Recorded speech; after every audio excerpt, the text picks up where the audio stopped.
Hey everybody, what is going on? I hope you guys are all doing well, and welcome to another tutorial video. In this video, I'm going to be explaining to you guys how you can go ahead and remove quantity from your products on WooCommerce, or rather on your WordPress site and store through WooCommerce. So let's get right into it. Now, I can't exactly show you guys on WordPress since I do not have a WooCommerce subscription and it is very expensive, so I cannot really afford it at the moment, but I'll be showing you guys using this guide which I found on the internet, and it's actually very simple to use.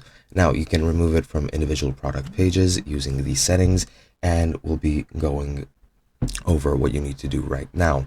Now, what you need to do is you need to go into WooCommerce on your WordPress site and go into products, as you can see here.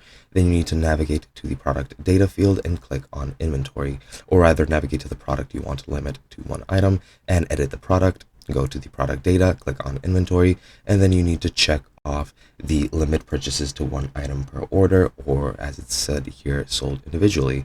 Now, you can also add code to remove the quantity field from your, from all products pretty much, and it is, kind of complicated depending on the code solution you're using. Now, there are a couple of them. As you can see, this is one of them.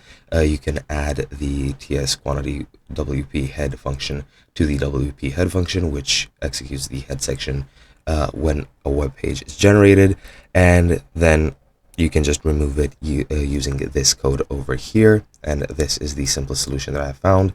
Now, you do have other solutions such as this one, which might be a little bit more complicated, but that depends on you.